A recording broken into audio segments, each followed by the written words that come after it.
Yan! Hello, hello, hello! Good morning, good afternoon, good evening! Time check, it's 5:18. Medyo nahuli tayo ng labas. Dapat 5 o'clock pero okay lang. Shoutout sa mga subscribers natin, members and viewers. Thank you very much. Sa mga hindi pa na-subscribe, alam nyo na ang gagawin nyo dyan.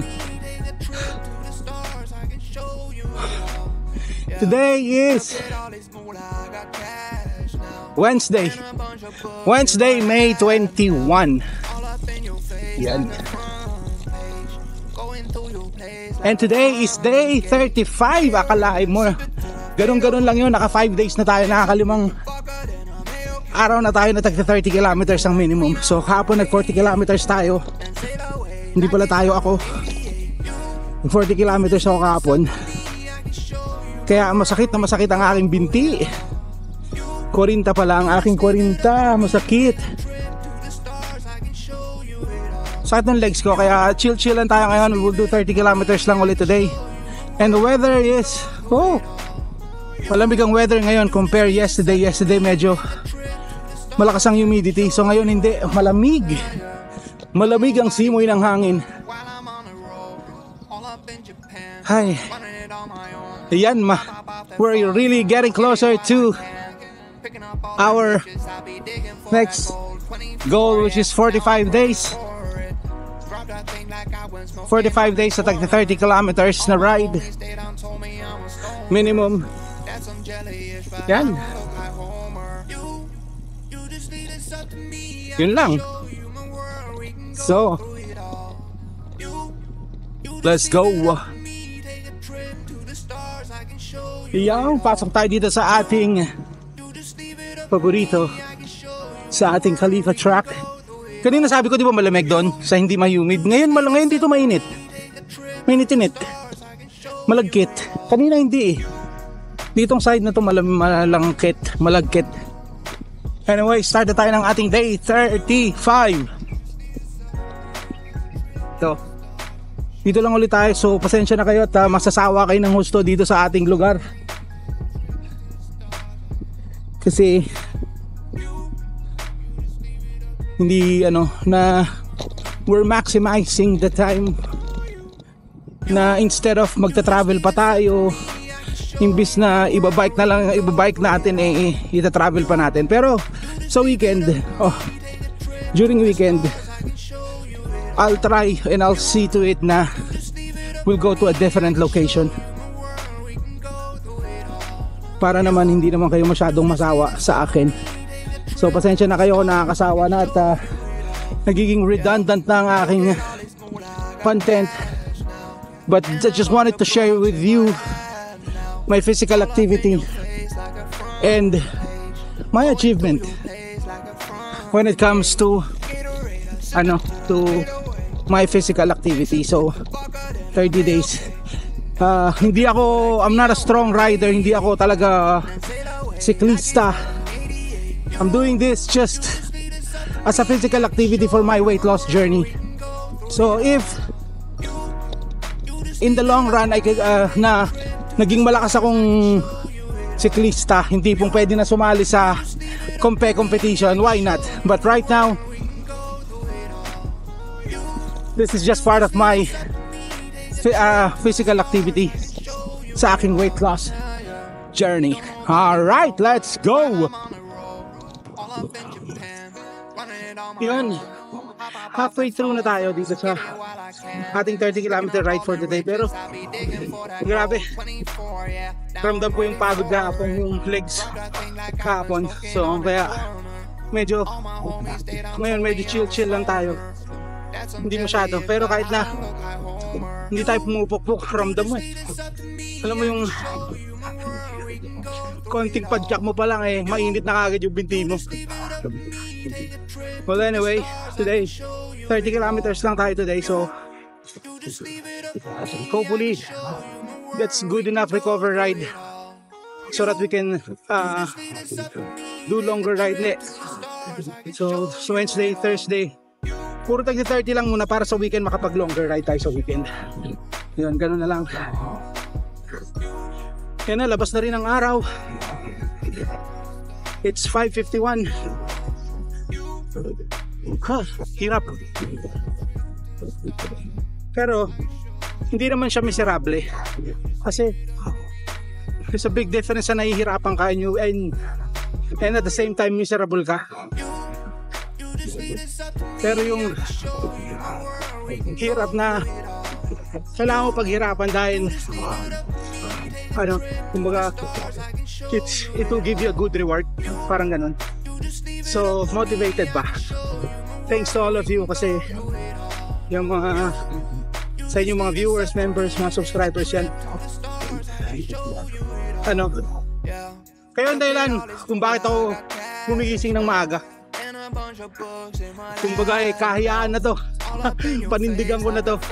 Pero eventually I need my body really needs a full rest. Talagang kailangan no bike day. So siguro after ng 45 days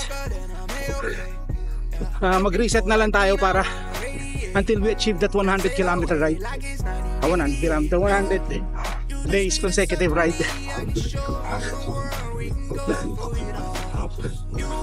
Kasi sa weight loss or sa ganyang mga workout kailangan din mag-recover ng mga muscle mo para maging mas lalong malakas, kasi ang rest is part of workout.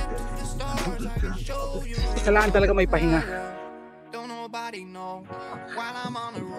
Yun. So halfway through, another 15 kilometers and then uwi na tayo. Kapi-kapi na.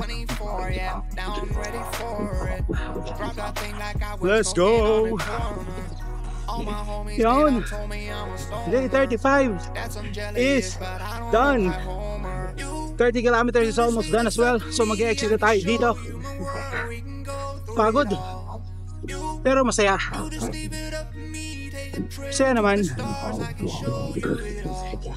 Kahit nakakapagod. Okay lang naman na napapagod ka pa minsan-minsan.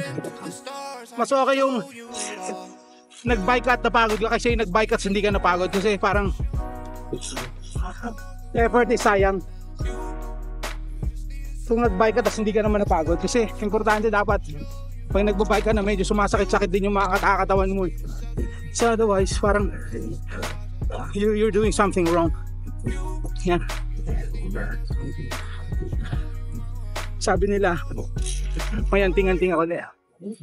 I heard ang pagbabike is 20% high intensity, then 80% mostly is yung comfort.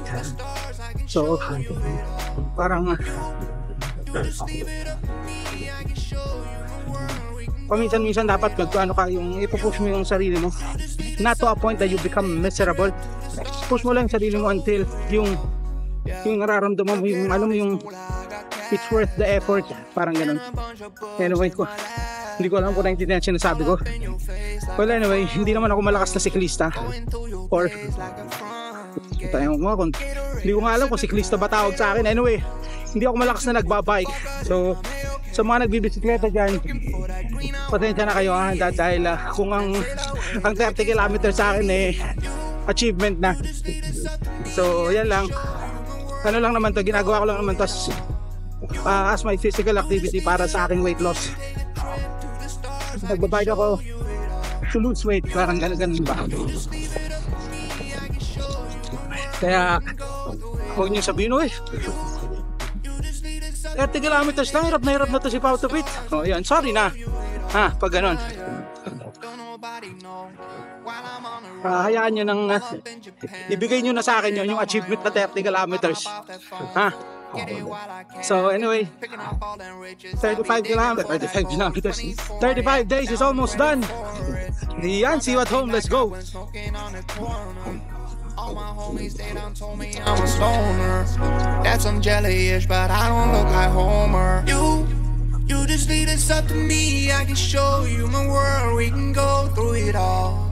You just leave it up to me. Take a trip to the stars. I can show you it all.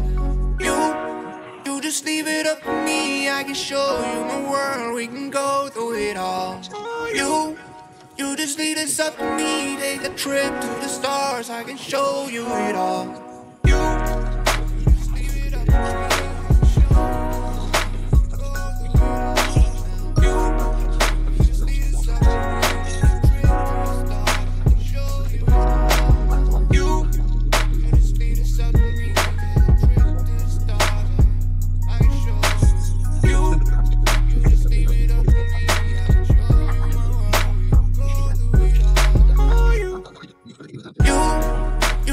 It's up to me, I can show you my world, we can go through it all.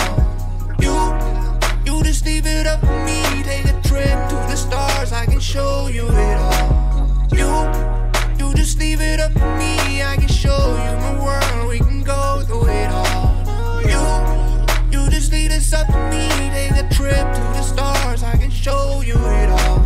Yeah, look at all this moolah, I got cash now. And a bunch of books in my lap now. All up in your face like a front page. Going through your place like a front gate. Gatorade, I sip it till I fade away. Mix it with the vodka, then I'm A-okay. Yeah, looking for that green, I wanna radiate. Then sail away like it's 1988. You just lead us up to me, I can show you my world, we can go through it all. You just leave it up to me, take a trip to the stars, I can show you it all. You just leave it up to me, I can show you my world, we can go through it all. You just leave it up to me, take a trip to the stars, I can show you it all. Yeah. Don't nobody know while I'm on the road, all up in Japan, running it on my own. Hop off that phone, get it while I can. Picking up all them riches, I'll be digging for that gold. 24, yeah, now I'm ready for it.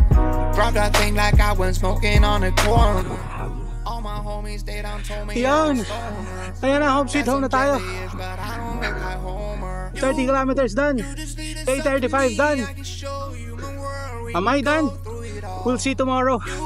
So thank you Lord for the safe ride. Thank you very much sa mga nakaabot dito. Thank you very much subscribers, members, and viewers. Again, yung mga hindi pa nakaka-subscribe, those who haven't subscribed yet, you know the drill. Just click that subscribe button. That's free. Thank you very much for your support. Ayan. So if you find this entertaining, interesting, and helpful, please like, share, and subscribe. Let's go. See ya. You just lead us up to me, I can show you my world, we can go through it all. You just leave it up to me, take a trip to the stars, I can show you it all. You just leave it up to me, I can show you my world, we can go through it all. You just lead us up to me, take a trip to the stars, I can show you it all. Yeah, look at all this moolah, I got cash now. And a bunch of books in my lap now.